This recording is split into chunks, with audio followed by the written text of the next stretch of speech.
welcome back to another episode. This time we have Dr. Torres. Hello, my name is Torres. I am faculty here at the Internal Medicine residency. I've been here for about 6 years, and about 3.5 or 4 of those I've been working with the residency program. Can you walk us through, your career going from medical school into internal medicine and now being here as a faculty professor? So I am originally from Colombia, and Go Colombia! And I came to the United States with the intention of studying medicine. And I did my undergraduate years here. And then I found that as an immigrant, it's very difficult to get accepted into medical school. So I had to go a bit of an unusual path. I ended up becoming a nurse first. Then I realized that's not what I was passionate about. And so I applied to medical school afterwards. Throughout all of that, I grew a lot, and I thought about what I really liked. I was able to see medicine from the perspective of a nurse, and really was able to cherish some of those relationships that you get more time to spend with patients when you're a nurse. And I really enjoyed that, and I think that helped me shape a little bit my career in the future as well. Her patients love her. Like, in order to see Dr. Torres, you have to wait years. Otherwise, there's no chance. No. So then I started medical school here in Chicago. I went to UIC, and UIC, you may or not know, but it's a very heavily Hispanic medical school. They have something called Hispanic Center of Excellence, and they're very strong about recruiting minorities, both Hispanic and Black medical students. So it was great because I was sort of actively recruited, got a lot of help from them to make sure that I was going to succeed and that you have extra resources. So it was really wonderful. And also because of that, they have a very strong primary care route. Yeah. Oh, nice. Of course, they do a lot of specialties. It's one of the biggest medical schools in the country. So there's a lot of people that go into everything. A lot of Hispanic medical students end up kind of pursuing primary care because they love that sense of like needing to help the community, because we have a population in the United States that is underserved and that needs doctors that understand them and not just speak the language, but understand culturally what it is to live here and understand all the things they do to take care of themselves that may not make sense to a lot of doctors and be frustrating. But you have the patience and knowing, my grandmother does the same thing, my dad does the same thing. So, el cafecito con pan y el azúcar. La agüita de mandarina, la agüita de esto, de lo otro, and you just listen and you get it, and you just kind of route them the other direction, but you gotta listen to all of that. So I feel like there was a big primary care presence at UIC, and I sort of was very interested and curious about primary care, but at the same time I was very excited about being a cardiologist. Oh. I decided in order to be a good cardiologist, I needed to go to a very strong program that would allow me to go to any fellowship I wanted to. Eventually, I started my training at Northwestern in internal medicine, very rigorous program, and I was going to do a fellowship. I thought initially cardiology, that quickly I realized was not my thing. And what made you, change your mind? I wasn't excited when I was treating patients in the CCU. I knew kids were going to be in the picture at some point, and the lifestyle that they lead, I just wasn't passionate about cardiology, so I said that's not it. So I considered other things. Endocrinology was sort of on the top, because primary care had always been there, and as a resident at Northwestern, I did one of my clinics in a federally qualified health center, an FQHC, seeing underserved patients, a lot of immigrants without insurance. It was very fulfilling. They have a lot of gratitude for you. And so it feels you sort of have a purpose.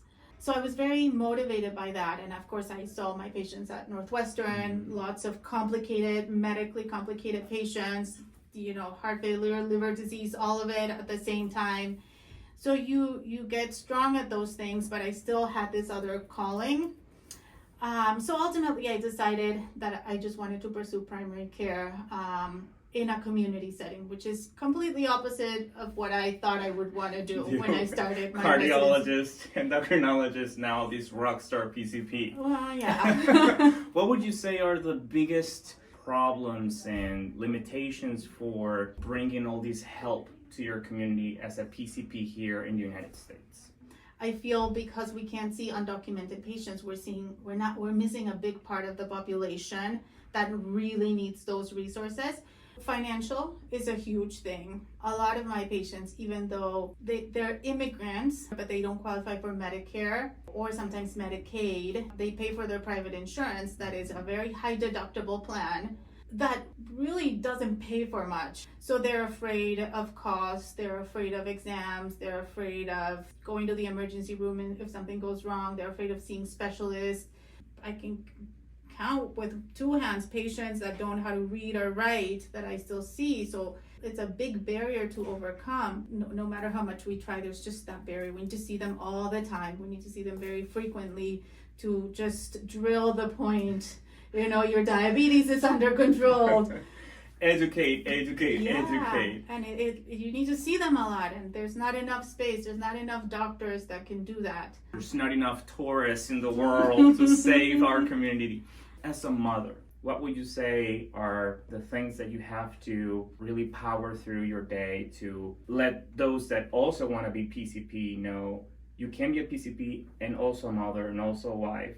It's not impossible. No, it's not impossible. What would you recommend them to do? So you have to be very organized. I can't say I've mastered all of it because there's challenges every day that you don't anticipate.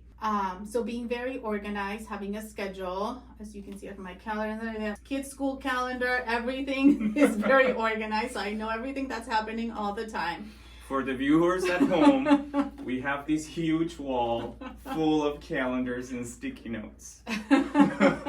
And get help. Don't be afraid of getting help. I grew up with my parents having help, but in the United States, people are very self-conscious about getting help. You just need help. You can't do it all. So that's number one. Don't ever give up. Sometimes you feel that pulling, oh my gosh, why am I leaving them alone? I'm leaving them with a nanny or I'm leaving them with somebody else. My daughter sees that and she knows that she will work and she will be a useful woman in the world, whatever she decides to do. So I think that's motivating. What would you recommend to those that feel inspired by a PCP practice and they really want to pursue that career? So being a primary care doctor is an incredibly fulfilling thing that you won't really ever get to experience until you do it. You will not get anything similar to that in residency. Just you can't replicate building relationships long term.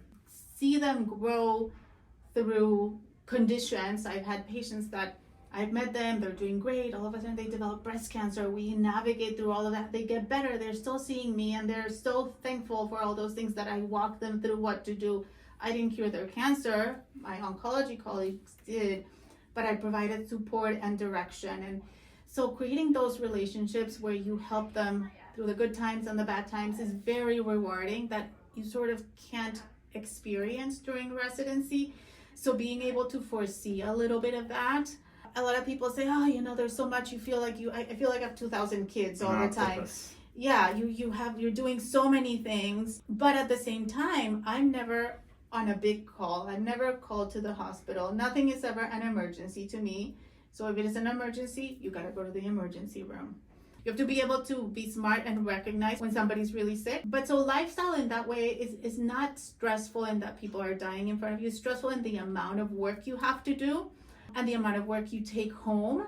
You need to know that you have a purpose. I feel if I wasn't serving all my Latino patients, it wouldn't be as fulfilling to me. It is so rewarding. And my schedule is great. And then I get to go home to my kids every night. I never sleep in the hospital. Most of the times I don't work weekends. And when I do, it's not incredibly stressful. Demanding. I don't have to fight for my holidays. When you're a hospitalist, you'll have to negotiate for your Thanksgiving or your Christmas. And one of them is you're gonna not it's not gonna be negotiable. Yeah, so that's something good. Thank you so much for your time, Dr. Torres. I think we all feel inspired Good luck to all of those residents that really want to change the world as a primary care provider.